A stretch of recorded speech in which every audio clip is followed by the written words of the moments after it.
환경 문제를 해결할 궁극의 열쇠가 된 플라즈마. 온실가스를 없애려 그러면 영원한 에너지 가지고는 안 되는 거예요. 매우 센 놈으로 때려야 칵 하고 사라지는 거예요. 누구냐? 플라즈마라는 거죠. 플라즈마 기술로 환경을 살리고 버려지는 물질은 가치 있는 연료로 재탄생시키는 한 과학자의 연구 이야기. 한번 들어보실래요?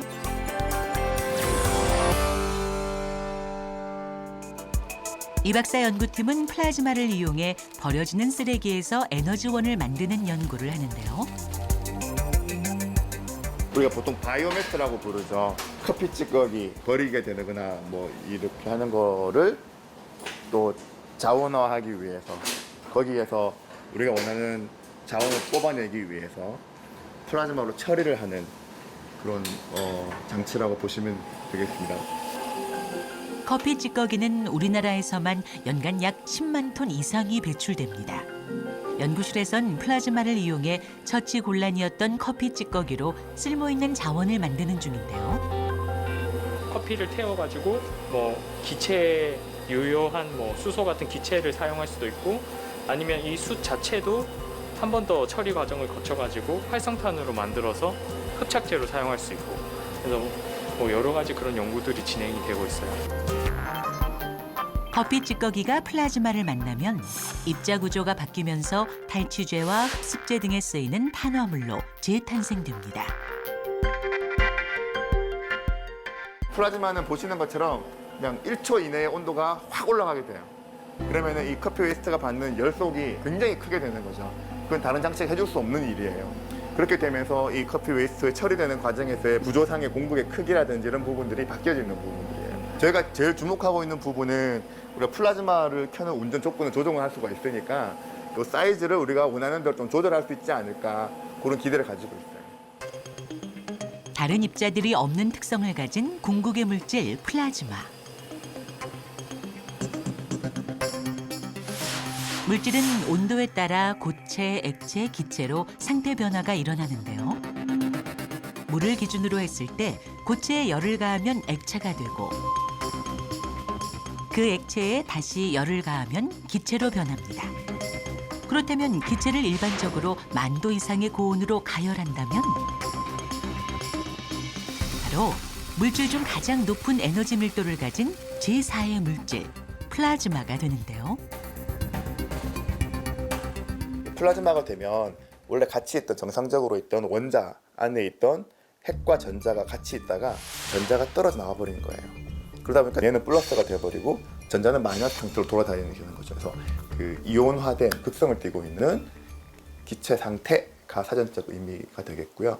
네, 그러다 보니까 굉장히 화학적으로 활성이 높은 케미컬 액티브한 상태. 플라즈마는 우주의 약 99%를 구성하는 물질인데요. 태양은 플라즈마로 이루어져 있고 번개도 플라즈마 현상으로 나타납니다. 주로 극지방에서 보이는 오로라도 플라즈마에 의해 생기는 자연현상인데요. 대체 불가능한 성질 때문에 산업에 응용하는 연구도 활발합니다. 디스플레이를 비롯해 의료, 미용 분야와 조명 기술 등 플라즈마는 약방의 감초처럼 실생활 곳곳에 다양하게 적용되고 있는데요. 이대현 박사 연구팀은 플라즈마가 가진 고에너지 상태 특성을 환경 분야와 접목해 돋보이는 성과를 발표하고 있습니다. 화학연료를 처리를 하고 남아있는 그 타르라는 물질이 이제 환경 오염을 유발하기 때문에 그거를 이제 그냥 버리지 않고 플라즈마로 개질을 해서 좀 더 가치가 있는 물질로 전환을 시키려고 하려는 실험 장치입니다. 해외 기술은 주로 이거를 가지고 수소를 만드는 데 그치고 있어요. 그래서 저희는 이제 그걸 좀 수소는 사실 어려운 기술이 아니라서 남들 안 하고 더 어려운 기술, 더 가치 있는 기술을 더 비싼 걸 만들어내야죠. 버리는 걸로 해가지고 100원짜리 만드느니 한 1,000원짜리 만들겠다 하는 취지로 가고 있습니다. 그럼 뭘로 만드는 거죠, 이거? 1,000원짜리? 예, 에틸렌으로 만드는 겁니다. 석유화학 산업의 가장 기본적인 물질인 에틸렌은 그 생산량이나 사용량이 한 나라의 화학공업 규모를 나타내는 척도가 되기에 산업의 쌀이라고 불리기도 하는데요. 그만큼 에틸렌 생산 기술은 세계에서도 주목하고 있습니다. 여기 있는 앞에 있는 부분하고 사이에 보존압이 걸리게 하면 네네. 그 사이에서 플라즈마가 발생을 하게 되어 있어요. 아, 이렇게 보내주면은 이 안에서 플라즈마를 만나서 반응을 하고 네. 이 반응을 하면서 가스가 전환이 되는 거죠. 근데 태우네요 그냥. 아, 여기서는 태우고 나중에는 이걸 모아가지고 활용을 하는 거죠. 여기서 지금 그거 모아서 우리가 뭐 공장 보내고 할 게 아니니까 일단은 태우는 거죠. 실험하는 용도로. 타르가 플라즈마에 반응하며 에틸렌 가스로 전환하는 화학 반응은 공정상 눈으로 보기가 힘든데요. 연구팀은 플라즈마가 발생하는 내부 모습을 눈으로 직접 확인할 수 있도록 각종 반응기와 장비들을 들여다볼 수 있는 전시대를 구비했습니다. 거기에 연료를 넣게 되면 불이 붙겠죠. 그러면 이제 플라즈마 버너가 되는 거예요. 그중 플라즈마 특성을 이용해 만든 버너를 소개하는 이 박사. 플라즈마는 어떠한 가혹한 조건에서도 버너의 불이 꺼지지 않고 잘 탈 수 있도록 도와주는 역할을 합니다. 플라즈마 버너는 어떨 때 쓸 수 있는 거예요? 이 버너를 주로 제가 미세먼지에 연관된 부분들 많이 쓰고 있어요.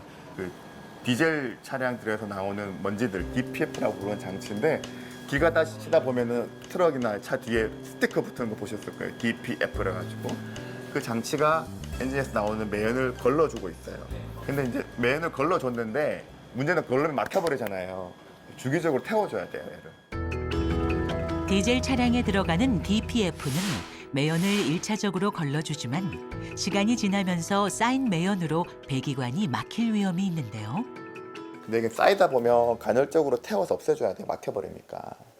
엔진에서 나오는 배기가스의 온도가 충분히 높으면 괜찮아요. 자동적으로 잘 타기 때문에. 근데 뭐 겨울철이라든지 조석 주행만 한다든지 멀리 안 가고 끈다든지 하면은 이게 쌓여서 막혀버리거든요.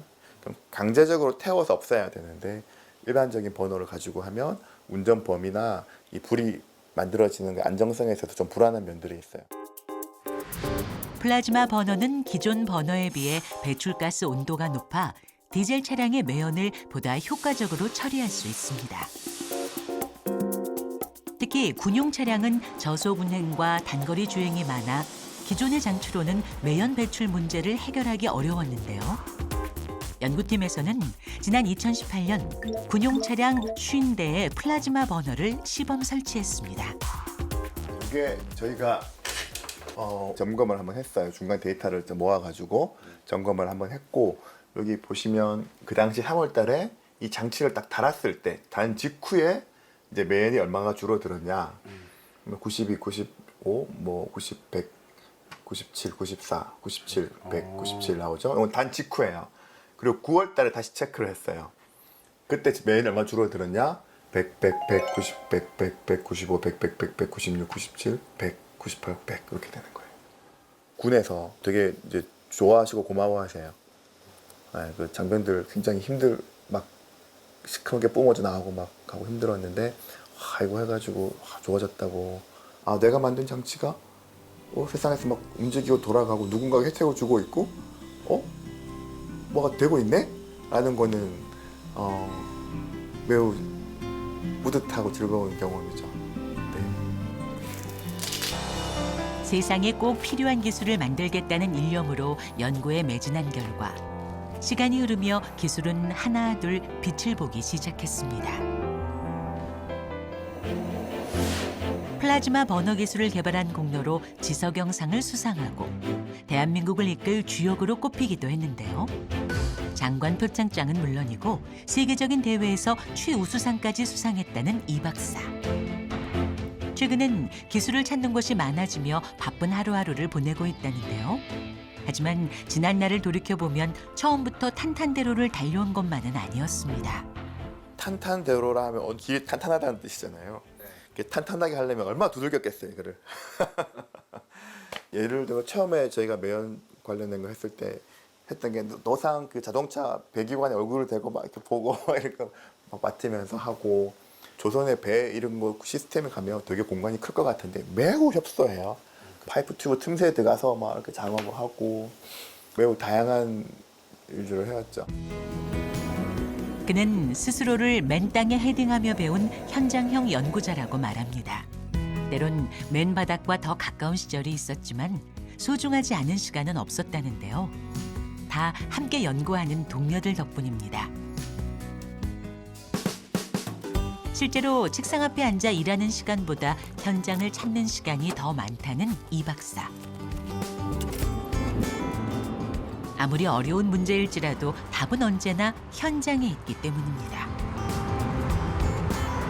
산업단지 같은 공장들이 있죠. 그러니까 과학기술이 실제 국민의 생활에 뭔가 체험할 수 있는 변화나 문제를 해결해주는 어떤 그런 역할을 해라라는 요구들 많이 하시거든요. 그래서 그런 취지에서 그런 프로그램들이 많이 만들어졌고 그 중에 하나로 이제 지자체와 연계해서 또 산업단지에서 발생하는 악취를 해결하는 책임자로 일을 하고 있어서 자주 이쪽 산업단지 쪽으로 나와요. 현장을 방문해 보면 나름대로 뭐 이런저런 비용을 들여서 해결을 하기 위해서 노력들을 하시는데 이게 적절한 기술을 잘 못 찾은 상태에서 하시는 거예요. 이 나오는 배출되는 상황에 맞는 그에 맞는 적절한 기술을 이렇게 매칭을 시키자. 그런 부분들에 대해서 이제 생각을 하고 진행을 하고 있죠. 이 박사는 주민공청회를 열어 실질적인 소통에 힘쓰기도 하고 현장의 이야기도 새겨 들으며 최선의 방법을 강구하고 있습니다. 끊임없이 민원이 들어오기 때문에 공장이 괴로운 거예요. 지자체도 괴롭고 주민들도 괴롭고 민원이 사라진다는 건 주민들이 이제 고통을 안 느낀다는 거고 고통을 안 느낀다는 거는 행복하고 기여했다는 거죠. 최근 실험실에서는 플라즈마를 이용한 새로운 연구가 한창인데요. 실험에 앞서 장비부터 만반의 준비를 갖춥니다. 키겠습니다. 플라즈마는 매우 강한 빛을 발하는데 이때 가운데 핵심 부분은 온도가 무려 3000도 가까이 되는데요. 일반적으로 가열하거나 달궈서 얻을 수 있는 온도가 아닌 만큼 플라즈마의 강한 에너지 특성을 이용해 진행되는 연구가 있답니다. 요즘에 이제 가장 큰 이슈가 되는 게 CO2 문제죠. CO2 문제. 지구온난화에 굉장히 크게 기여하고 있는 그런 물질들인데 주로 반도체 공장에서 나와요. 반도체는 우리나라 수출에서 차지하는 비중이 가장 높은 효자 산업이지만 제조 공정에서 환경오염 물질인 온실가스가 배출되고 있는데요. 때문에 연구원에선 플라즈마로 반도체 공정의 온실가스를 줄이는 기술을 개발하고 있습니다. 많은 에너지를 넣어서 해결해야 되기 때문에 플라즈마가 딱 제격인 대상이 되겠습니다. 그래서 이게 이제 반도체 제조하는 공정에서 나오는 펌프 후단에 붙어 있는 플라즈마 헤드 되겠습니다. 이쪽으로 온실가스가 공급이 돼요. 이쪽으로 온실가스가 공급이 되고 이 안을 지나면서 없애가지고 나오는 거예요. 온실가스가 없어졌다는 걸 어떻게 알 수 있는 거예요? 저희가 분석을 해요. 가스 분석 장치를 가지고 성분이 이제 전후 비교해가지고 어느 정도 줄어들었다를 이제 판단을 하죠. 온실가스는 한 번 만들어지면 몇만 년이 흘러도 쉽게 사라지지 않기에 플라즈마에 강한 에너지를 가해 없애주는 겁니다. 반도체 공정에서 사용하는 가스들 중에는 뭐 여러 가지가 있는데 그 중에 CF4가 제일 잘 안 깨지는 깨기 어려운 물질이에요. 그래서 저희가 항상 테스트를 할 때는 CF4를 기준으로 합니다. 여기에 이제 PFC 공급이 돼서 농도가 나오다가 플라즈마를 딱 켜면 쭉 줄어드는 거예요. 근데 거의 제로에 가깝게 확 떨어지네요. 네. 현재 이 기술이 실제 반도체 공정에도 상용화돼 쓰이고 있지만 내구성과 효율이 더 높은 기술을 연구 중이라는데요. 뭐가 됐든 우리나라의 주력 산업이고 우리 인류를 풍족하게 해주는 어떤 기술인데 그 반대급부로 뭔가 지구온난화의 문제, 미세먼지의 문제, 환경오염의 문제가 발생하게 된다면 우리가 과연 이걸 계속 드라이브를 보고 나갈 수 있을 것인가. 그걸 더 잘할 수 있게 하기 위해서라도 플라즈마를 이용해서 이 문제를 해결을 하면 좀 더 우리가 이 부분들을 더 잘할 수 있고 더 좋게 할 수 있지 않을까. 그런 생각인 거죠. 높은 곳을 올라가려면 낮은 데서부터 출발해야 하고 먼 곳을 가기 위해선 가까운 곳에 그 첫 발을 내디뎌야 하듯이 오늘의 도전이 희망의 내일과 가까워지고 있다는 것을 우리는 믿습니다. 언젠가 이 잿빛 하늘이 거치면 쨍하고 해뜰 날이 찾아올 겁니다.